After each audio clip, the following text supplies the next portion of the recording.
ನಮಸ್ಕಾರ ಸ್ನೇಹಿತರೆ, ಹೇಗಿದ್ದೀರಾ ಎಲ್ಲರೂ? ಇವತ್ತು ಒಂದು ಬೋಹೋ ಪೇಂಟಿಂಗ್ ಮಾಡೋಣ ಅಂತ. ಈ ರೀತಿ ಬೇರೆ ಬೇರೆ ಶೇಪ್ ಅಂದರೆ ಫಸ್ಟೇನೆ ಸ್ಕೇಲಲ್ಲಿ ಈ ರೀತಿ ಶೇಪ್ಸ್ ಹಾಕ್ಕೊಂಡಿದ್ದೀನಿ. ಪೇಸ್ಟಲ್ ಕಲರ್ಸ್ನ ಫಸ್ಟ್ ಫಿಲ್ ಮಾಡ್ತಾ ಇದ್ದೀನಿ. ಕಲರ್ ಫಿಲ್ ಮಾಡಾದ್ಮೇಲೆ ನಾನು ಈ ಡಿಸೈನ್ನ ಚೂಸ್ ಮಾಡಿದೆ. ಒಂಥರ ವಿಂಟೇಜ್ ಕ್ಲಾಕ್ ಥರ ಇದೆ.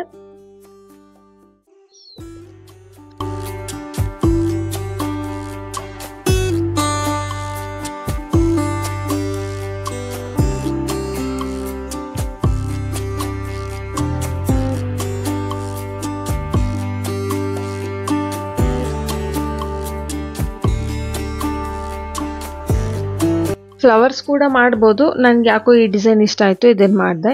ಸೊ ಫೈನಲಿ ಇದು ಈ ರೀತಿ ಕಾಣ್ತಾ ಇದೆ. ಈ ವಿಡಿಯೋ ನಿಮಗೆ ಇಷ್ಟ ಆಗಿದ್ದಲ್ಲಿ ವಿಡಿಯೋನ ಲೈಕ್ ಮಾಡಿ, ಶೇರ್ ಮಾಡಿ, ಸಬ್ಸ್ಕ್ರೈಬ್ ಮಾಡಿ, ಬೆಲ್ ಐಕಾನ್ ಕ್ಲಿಕ್ ಮಾಡೋದಕ್ಕೆ ಮರಿಬೇಡಿ. Thank you so much for watching.